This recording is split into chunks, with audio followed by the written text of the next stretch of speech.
نحمده ونصلي ونسلم على رسوله الكريم اما بعد.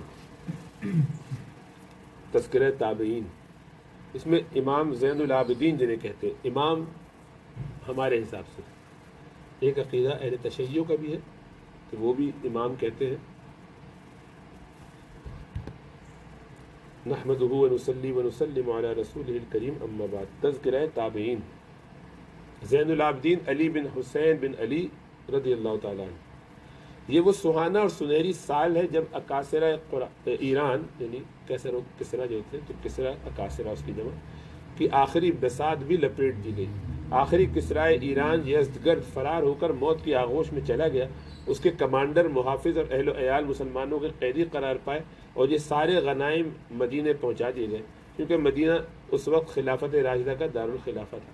اس فتح عظیم کے قیدی قیمتی بھی تھے اور زیادہ بھی تھے. اس قدر قیمتی اور تعداد میں وافر قیدی اہل مدینہ نے اس سے پہلے نہیں دیکھے تھے. ان قیدیوں میں یزدگرد کی 3 بیٹیاں بھی تھیں. قیدیوں کی نیلامی شروع ہوئی تو لوگوں نے چند ہی لمحات میں انہیں خرید لیا اور قیمتیں بیت المال میں جمع کرا دی. اب صرف یزدگرد کی یہ 3 بیٹیاں باقی رہ گئی تھیں جن کی فروخت کا مرحلہ درپیش تھا. ناز و نعم میں پلی یہ لڑکیاں خدا کی عنایت کردہ حسن و جمال سے بھی بہرہ ور تھیں. جب نیلامی کے لیے پیش کی گئی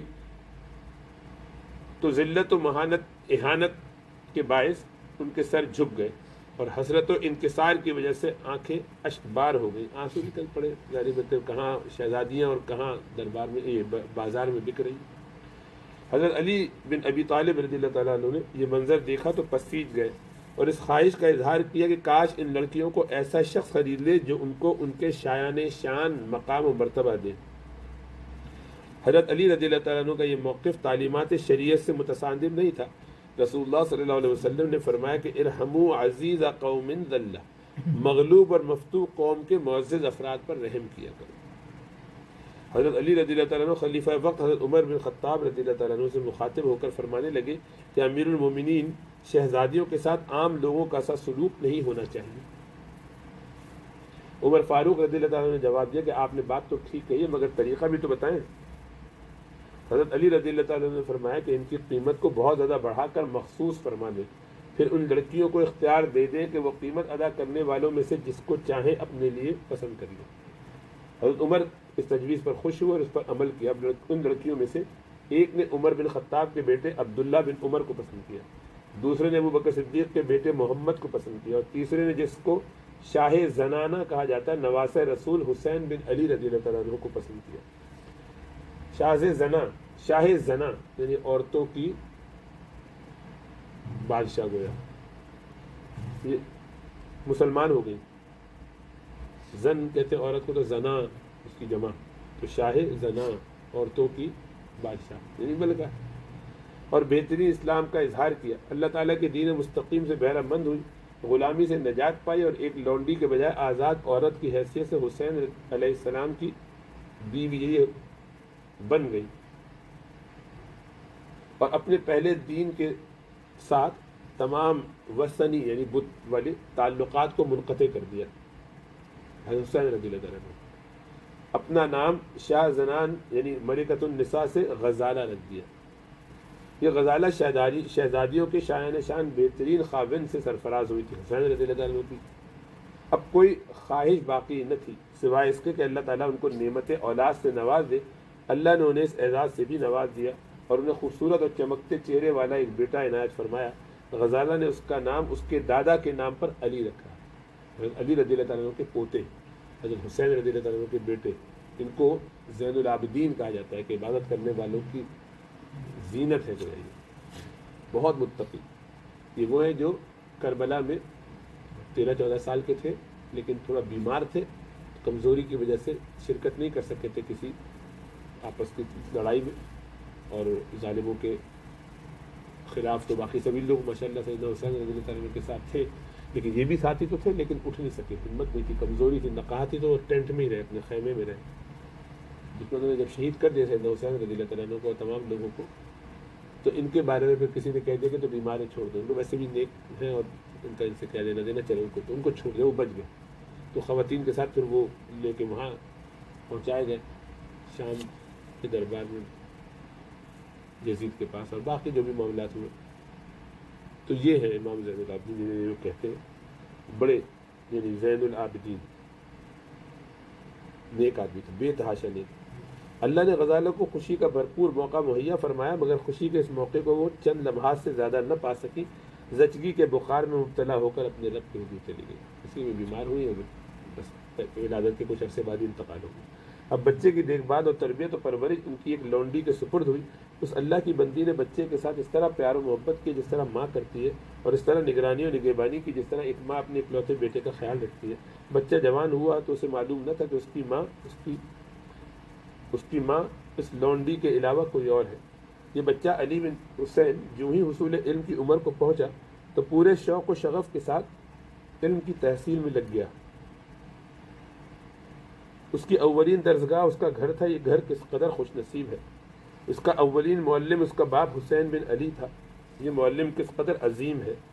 اس کی دوسری تعلیم گاہ مسجد رسول تھی، مسجد نبوی ان دنوں بقیت الباقیہ صحابہ رسول سے ٹھاٹھے مار رہی تھی، اتنے صحابہ کثرت سے تھے، اور کبار تابعین کے طبقہ اولا سے بھری پڑی تھی۔ تابعین بہت موجود تھے۔ صحابہ و تابعین کے یہ دونوں طبقے ابنائے صحابہ کی ان نوخیز کلیوں کے لیے اپنے دلوں کو واہ کیے ہوئے تھے۔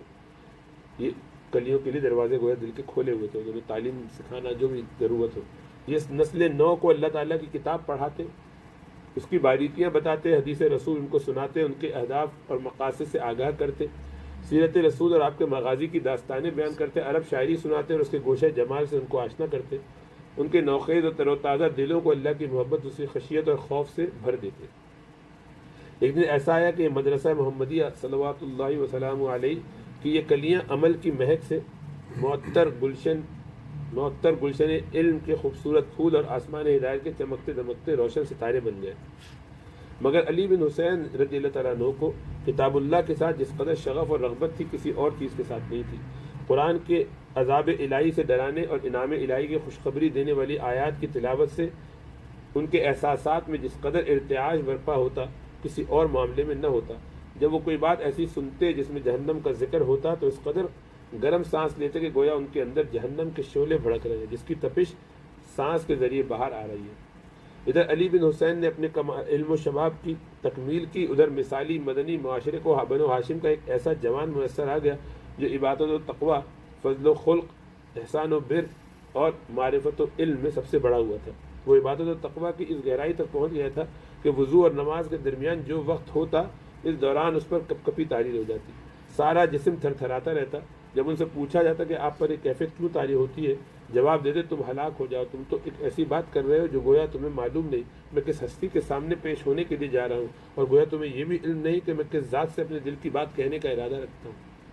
یہ ہاشمی جوان عبادت کی حسن ادائیگی میں اس حد تک پہنچ گیا تھا کہ لوگوں نے اس کو اصل نام کی بجائے زین العابدین کہنا شروع کر دیا، عبادت گزاروں کی زینت۔ لوگ اس کے اصل نام کو بھول گئے یا بھولنے کے قریب ہو گئے۔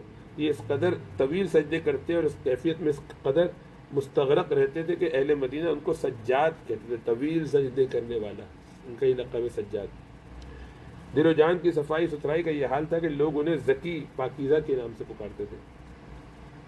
زین العابدین یہ یقین رکھتے تھے کہ دعا عبادت کا مغز ہے۔ وہ غلاف کعبہ سے چمٹ کر دعا کرتے اور اس دعا میں ان کو خوب لذت محسوس ہوتی۔ وہ اکثر بیت اللہ سے چمٹے رہتے اور رب کے حضور دعا گو ہوتے کہ اے اللہ تو نے مجھے اپنی رحمت سے خوب نوازا ہے اور میرے اوپر اپنی نعمتوں کی بارش کر رکھی ہے، اس لیے میں جب تجھ سے دعا کرتا ہوں تو بے خوف ہو کر اپنا مدعا تیرے سامنے رکھ دیتا ہوں۔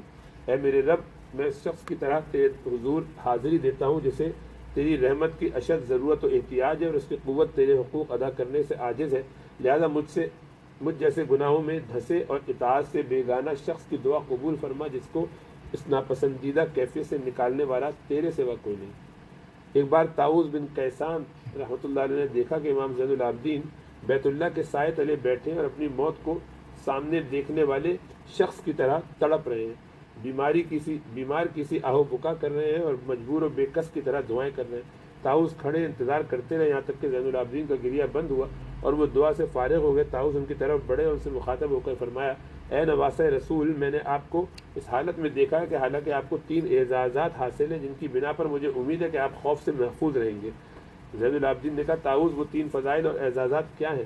طاؤس، ان میں سے پہلا تو یہ کہ آپ نواسہ رسول ہیں، یعنی رسول اللہ صلی اللہ علیہ وسلم کی بیٹی فاطمہ کے لختے جگر حسین کے بیٹے ہیں، گویا پر نواسے ہیں۔ دوسرا اعزاز یہ کہ آپ کو اپنے دادا کی شفاعت نصیب ہوگی، اور تیسری فضیلت یہ ہے کہ آپ پر اللہ تعالیٰ کی رحمت بھی ہوگی۔ یہ سن کر زین العابدین نے کہا کہ اے طاؤس فَإِذَا نُفِخَ فِي الصُّورِ فَلَا أَنْسَابَ بَيْنَهُمْ يَوْمَئِذٍ، قرآن کی آیت سورہ مومنین کی پڑھی کہ پھر جب اچانک سور پھونک دیا جائے گا تو اس روز ان کے درمیان کوئی رشتہ داری کام نہ آئے گی۔ اللہ تعالیٰ کا یہ قول سننے کے بعد رسول اللہ صلی اللہ علیہ وسلم سے میری خاندانی نسبت مجھے خوف سے محفوظ نہیں رکھ سکتی۔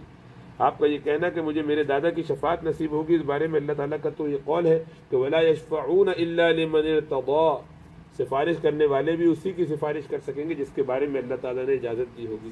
رہی یہ بات کہ اللہ تعالیٰ کی رحمت، تو اللہ تعالیٰ کا قول ہے کہ ان رحمت اللہ قریب من المحسنین، کہ یقیناً اللہ کی رحمت محسنین ہی کے قریب ہے۔ یعنی میں کہاں محسن، میں تو عام سا انسان ہوں، اپنے بارے میں یہ فکر، کتنے بڑے آدمی۔ تقویٰ نے زین العابدین پر فضل و شرافت اور علم و حلم کے دریا بہا دیے تھے، یہاں تک کہ تاریخ کی کتب ان کے یگانہ روزگار واقعات سے بھری پڑی ہے، ان کی کتب کے صفحات ان بہترین یادوں سے چمک اٹھے ہیں۔ انہی واقعات میں سے ایک واقعہ حسن بن حسن، امام زین العابدین کے چچا کے بیٹے، ان کا نام حسن تھا، زید، یہ حضرت حسن جو ہے ان کے بیٹے کا نام حسن، یہ بیان کرتے ہیں کہ میرے اور میرے چچا زاد زین العابدین کے درمیان کوئی ناچاقی پیدا ہو گئی۔ میں ان کے پاس چلا گیا اور میں غصے سے پھٹا جا رہا تھا۔ زین العابدین اپنے دوستوں کے ہمراہ مسجد میں تھے، میں نے ان کو برا بھلا کہنے میں کوئی کسر نہ چھوڑی، جبکہ وہ خاموش رہے اور کوئی بات نہ کی۔ پھر میں واپس آ گیا، رات ہوئی تو دروازے پر کسی نے دستک دی، میں اٹھا کے دیکھوں دستک دینے والا کون ہے، دیکھتا ہوں کہ زین العابدین کھڑے ہیں۔ مجھے شک ہوا کہ میری حرکت کا جواب دینے آئے ہیں، مگر ایسا نہ ہوا۔ انہوں نے کہا کہ اے میرے بھائی، آپ نے جو کچھ مجھے کہا ہے، اگر اس میں آپ سچے ہیں تو اللہ تعالیٰ مجھے معاف کر دے، اور اگر آپ اس بات میں سچے نہیں ہیں تو اللہ تعالیٰ آپ کو معاف کر دے۔ پھر انہوں نے مجھے سلام کہا اور چلے گئے۔ میں نے آگے بڑھ کر ان کو پکڑ لیا اور ان سے کہا کہ اللہ کی قسم آئندہ کبھی ایسی بات نہیں کروں گا، میری معذرت ہے۔ میرے الفاظ سن کر وہ نرم پڑ گئے اور فرمایا کہ آپ نے جو کچھ مجھے کہا میں آپ کو معاف کرتا ہوں۔ اہل مدینہ میں سے ایک شخص بیان کرتا ہے کہ زین العابدین مسجد سے نکل کر جا رہے تھے کہ میں بھی ان کے پیچھے ہو لیا اور انہیں سب و شتم کرنے لگا، جبکہ اس حرکت کا کوئی سبب بھی مجھے معلوم نہیں، کہ ویسے ہی برا بھلا کہنے لگا۔ جب لوگوں نے میرے منہ سے گالیاں سنی تو مجھے پکڑنے کے لیے آ گئے، اگر وہ اس وقت مجھے پکڑ لیتے تو اسی وقت چھوڑتے جب میں بوٹی ہو چکا ہوتا۔ اتنے میں زین العابدین نے لوگوں کی طرف متوجہ ہو کر فرمایا کہ اسے کچھ نہ کہو۔ ان کی بات سن کر لوگ رک گئے۔ جب انہوں نے دیکھا کہ میرے اوپر شدید خوف اور دہشت طاری ہے تو مسکراتے چہرے کے ساتھ میرے پاس آئے اور مجھے دلاسا دینے لگے۔ پھر کہا کہ تو نے ہمیں اس چیز کے بارے میں گالی دی ہے جس کا تجھے علم ہے، اور ہمارے بارے میں جس چیز کا تجھے علم نہیں ہے وہ اس سے بھی زیادہ بری ہے اور بڑی ہے۔ پھر مجھے کہا کہ کیا تیری کوئی حاجت ہے جس پر ہم تیری مدد کر سکیں؟ یہ بات سن کر میں شرمندہ ہو گیا اور کچھ نہ بولا۔ جب انہوں نے میری ندامت اور شرمندگی کو دیکھا تو فوراً اپنی چادر میرے اوپر ڈال دی اور میرے لیے 1000 درہم کا حکم بھی دے دیا۔ اس کے بعد جب بھی میں انہیں دیکھتا تو یہ کہتا کہ میں شہادت دیتا ہوں کہ آپ آل رسول ہیں صلی اللہ علیہ وسلم۔ زین العابدین کا ایک غلام بیان کرتا ہے کہ میں علی بن حسین کا غلام تھا، انہوں نے کسی کام کے سلسلے میں مجھے کہیں بھیجا، واپس آنے میں نے دیر کر دی۔ جب ان کے پاس پہنچا تو انہوں نے کوڑا لے کر مجھے پیٹ ڈالا، میں رو پڑا اور مجھے ان پر سخت غصہ آیا کہ اس سے پہلے تو کبھی انہوں نے ایسا نہیں کیا۔ میں نے کہا اے علی بن حسین، اللہ سے ڈرو، اللہ سے، تم مجھ سے کام کرواتے ہو، جب میں کام کر دیتا تو پھر مجھے مارتے پیٹتے بھی ہو، یہ کہاں کا انصاف ہے؟ زین العابدین میری یہ بات سن کر رو پڑے اور کہنے لگے مسجد رسول میں جاؤ، 2 رکعت نماز پڑھ کر یہ دعا کرو کہ یا اللہ علی بن حسین کو معاف کر دے۔ جب تم جا کر ایسا کر لوگے تو اللہ کی خاطر تم میری طرف سے آزاد ہو جاؤ گے۔ میں چلا گیا، 2 رکعت پڑھ کر ان کے لیے دعا کی، واپس ان کے گھر کی طرف آ رہا تھا تو غلام نہیں بلکہ ایک آزاد مرد کی حیثیت سے آ رہا تھا، انہوں نے آزاد کر دیا۔ غلطی کی، انہوں نے اس پہ تاخیر کی، مار پڑی، اس نے کہہ دیا تو پلٹ کے معاف، آزاد 2 نفل کر کے مجھے معاف کروا دو، اللہ سے معافی کروا دو، تمہاری آزادی، آزاد کر دیا۔ اللہ عز و جل نے زین العابدین کو رزق کی وسعت و فراوانی سے خوب نوازا تھا۔ ان کی تجارت بڑی سود مند اور زراعت بڑی فائدہ بخش تھی، یہ دونوں کاروبار ان کے غلام ہی چلاتے تھے۔ باوجود اس کے ان کی تجارت اور زراعت انہیں خیر کثیر اور مال وفیر دیتی تھی، وہ امیری کے دھوکے اور نعمت کے غرور میں نہیں تھے۔ انہوں نے مال دنیا کو فلاح آخرت کا ذریعہ بنائے رکھا تھا۔ ان کی دولت و ثروت ایک بہترین بندے کا بہترین مال تھی۔ انہیں نیک اعمال میں سے صدقے کا عمل خفیہ کرنا بہت محبوب تھا۔ جب رات ہو جاتی اور لوگ آرام کر رہے ہوتے تو اپنے نرم و نازک پیٹھ پر آٹے کی بوریاں اٹھا لیتے اور رات کے اندھیرے میں انہیں تقسیم کرنے کے لیے نکل جاتے۔ وہ آٹے کے تھیلے لے کر مدینے کے مختلف محلوں میں گھومتے تاکہ ایسے حاجت مندوں پر صدقہ کر سکے جو خودداری اور شرم کی باعث کسی سے کچھ نہیں مانگتے۔ اہل مدینہ کے کئی گھر ایسے تھے جو معمول کی زندگی گزار رہے تھے، انہیں معلوم نہیں تھا کہ انہیں یہ کھلا ڈلا رزق کہاں سے آتا ہے۔ جب زین العابدین علی بن حسین فوت ہو گئے اور ان لوگوں تک رزق پہنچنا بند ہو گیا، تب ان کو معلوم ہوا کہ رزق کہاں سے آتا تھا۔ زین العابدین کی میت کو جب غسل دیا گیا تو غسل دینے والوں نے ان کی پشت پر سیاہ نشان دیکھے۔ پوچھا گیا یہ کیا ہے؟ جواب دیا گیا کہ یہ آٹے کے ان تھیلوں کی اٹھانے کا بوجھ ہے، اس کی وجہ سے چھالوں کے نشانات ہیں جو مدینے کے 100 گھرانوں تک پہنچاتے تھے۔ اب ان کی موت کے باعث وہ گھرانے اپنے کفیل سے محروم ہو گئے۔ علی بن حسین کے غلاموں کو آزاد کرنے کی خبریں تو قافلوں نے مشرق و مغرب میں پھیلا دی تھی کہ کیونکہ ان کا یہ کارنامہ لوگوں کے خیالات سے کہیں آگے اور بڑی بڑی خبریں رکھنے والوں کی معلومات سے کہیں بڑے تھا۔ جب کوئی غلام اچھا کام کرتا ہے تو اس کی اچھائی کے بدلے امام زین العابدین اس کو آزاد کر دیتے۔ کوئی غلام برائی کرتا پھر وہ توبہ کر لیتا تو اس کی توبہ کے صلے میں اس کو آزاد کر دیتے۔ بیان کرنے والوں نے یہاں تک بیان کیا کہ انہوں نے 1000 غلام آزاد کیے۔ وہ 1 سال سے زیادہ کسی غلام یا لونڈی سے خدمت نہیں لیتے تھے۔ غلام آزاد کرنے کا یہ عمل وہ اکثر عید الفطر کے دن کرتے۔ اس بابرکت رات کو جس قدر اللہ کو منظور ہوتا وہ غلاموں کو آزادی دیتے اور ان سے ایک ہی مطالبہ کرتے کہ وہ قبلہ روح ہو کر یہ دعا کر دے کہ یا اللہ علی بن حسین کو بخش دے۔ پھر ان غلاموں کو آزادی دینے کے بعد اس قدر مال و دولت بھی انہیں دیتے کہ اس سے ان کی خوشی دگنی ہو جاتی اور ان کی عید کئی عیدوں میں بدل جاتی۔ زین العابدین علی بن حسین نے لوگوں کے دلوں میں اتنا بلند مقام اور مرتبہ حاصل کر لیا تھا کہ ان کے زمانے میں کوئی انسان اس شرف و عظمت کو نہ پا سکا۔ لوگوں نے ان کے ساتھ جس قدر بھی ہو سکتی تھی سچی اور حقیقی محبت کی، جس قدر بھی ہو سکتا تھا ان کا خوب اجلال و اکرام کیا، اور جس قدر ہو سکتا تھا ان کے دیدار کے شوقین رہے۔ زین العابدین گھر سے باہر جا رہے ہوتے یا گھر کی طرف آ رہے ہوتے یا مسجد کو جا رہے ہوتے یا مسجد سے آ رہے ہوتے، لوگ اس طاق میں رہتے کہ ان کے دیدار کی سعادت حاصل کر لیں۔ ہشام بن عبد الملک جب ولی عہد تھا تو ایک بار حج کے غرض سے مکہ آیا۔ جب اسے بیت اللہ کا طواف اور حجر اسود کا استلام کرنا چاہا تو اس کے مخالفین لوگوں کو پیچھے ہٹانے لگے اور اس کے لیے راستہ بنانے لگے، مگر لوگوں میں سے کسی نے ان محافظوں کی طرف التفات کیا نہ ہی راستے سے پیچھے ہٹے۔ دراصل ہونا بھی یہی چاہیے تھا کیونکہ یہ کسی دنیاوی بادشاہ کا دربار اور جیسا دربار سلطنت نہیں تھا، یہ تو شہنشاہ کائنات کا گھر تھا اور تمام لوگ اسی شہنشاہ کے غلام ہیں۔ اس مقام پر اگر کسی کا خوف ذہن میں ہو سکتا ہے تو اسی اللہ کا ہونا چاہیے جو اس گھر کا مالک اور لوگوں کا پروردگار ہے۔ شاہی محافظ ابھی اسی حیرانی میں تھے کہ لوگ ہماری بات پر کوئی توجہ نہیں دے رہے کہ اتنے میں دور سے تحلیل و تکبیر کی صدائیں بلند ہوتی سنائی دی۔ لوگ گردنوں کو اٹھا اٹھا کر اس طرف دیکھنے لگے۔ لوگ دیکھتے ہیں کہ چند افراد کی ٹولی کے درمیان تہبند اور چادر میں یعنی احرام میں ملبوس ایک شخص ہے جس کی پیشانی پر نور اور چہرہ خوبصورت و چمکدار، جسم دبلا اور شخصیت پروقار ہے۔ لوگ انہیں دیکھ کر ان کے لیے راستہ بنانے کی خاطر اس طرح پیچھے ہٹے کہ خود بخود ان کی قطاریں بن گئیں۔ یہ تمام لوگ محبت و شوق بھری نگاہوں سے اس شخص کو دیکھتے رہے حتیٰ کہ اس نے حجر اسود کے قریب پہنچ کر اس کا استلام کیا۔ یہ کیفیت دیکھ کر ہشام بن عبد الملک کے مصاحبین میں سے ایک نے ہشام سے پوچھا یہ کون شخص ہے جسے لوگوں نے اس قدر عزت و احترام عطا کر دیا ہے؟ ہشام نے کہا کہ میں اسے نہیں جانتا۔ اس دور کا مشہور شاعر فرزدق اس وقت وہاں موجود تھا۔ اس نے ہشام کا یہ جواب سن کر کہا اگر ہشام اس شخص کو نہیں جانتا تو میں تو جانتا ہوں اور ساری دنیا جانتی ہے کہ یہ علی بن حسین ہے، راضی ہو اللہ ان سے، ان کے باپ سے اور ان کے دادا سے۔ پھر اس نے یہ اشعار کا ایک لمبی اشعار کی پوری نظم ہے، اس کا ترجمہ پڑھ لیتے ہیں انشاءاللہ تعالیٰ۔ یہ وہ شخص ہے جس کے نشانات قدم کو وادی بطحا جانتی ہے، بیت اللہ اور حرم اور حدود حرم سے باہر کی ساری دنیا اس کو پہچانتی ہے۔ یہ اللہ کے بندوں میں سے ایک بہترین بندے کا نواسا ہے۔ اگر تجھے معلوم نہیں تو جان لے کہ یہ اور طاہر اور مطہر یگانہ روزگار شخص، یہ فاطمہ بنت رسول کا پوتا، اللہ تعالیٰ نے اس کے نانا محمد رسول اللہ صلی اللہ علیہ وسلم پر آ کر انبیاء اور رسول کا سلسلہ ختم کر دیا۔ تو اجنبی بن کر یہ پوچھے کہ یہ کون ہے تو اس سے اس کی شان و عظمت میں کوئی فرق نہیں پڑے گا، کیونکہ جسے تو پہچاننے سے انکار کر رہا ہے اس کو تو عرب و عجم جانتا ہے۔ یہ ہاتھ کا ایسا سخی ہے کہ بارش کی طرح اس کا نفع ہر جگہ عام ہے۔ لوگ اس سے سخاوت کے دریا بہانے کا مطالبہ بھی کریں اور وہ لوگوں کو ان کی خواہش کے مطابق دے دیں تب بھی ان کے ہاتھ خالی نہیں ہوتے۔ یہ بڑے نرم مزاج ہے، ان کی سخت طبیعت کا کسی کو کوئی خوف نہیں، کیونکہ طبیعت میں سختی تو ہے ہی نہیں، جبکہ حسن خلق اور اچھی عادت نے انہیں اور زیادہ خوبصورت بنا دیا ہے۔ اس شخص نے تشہد میں اشہد ان لا الہ الا اللہ و اشہد ان محمد عبدہ و رسولہ کے علاوہ کبھی لا کہا ہی نہیں۔ یعنی یہ کہا کہ لا اگر تشہد میں نہ ہوتا اشہد ان لا الہ تو اس کی زبان سے کبھی لا نہ نکلتا، کسی کے لیے کبھی لا نہیں کہا، صرف اس کلمے کی وجہ سے لا کہتا ہے، اس کلمے میں لا ہے۔ اگر تشہد نہ ہوتی ہے تو یہ نہیں، یعنی لا کبھی بھی نہ کہتا، اس کا لا بھی نعم ہوتا یعنی ہاں ہوتا، اور کبھی بھی وہ نہیں کا لفظ نہ بولتے۔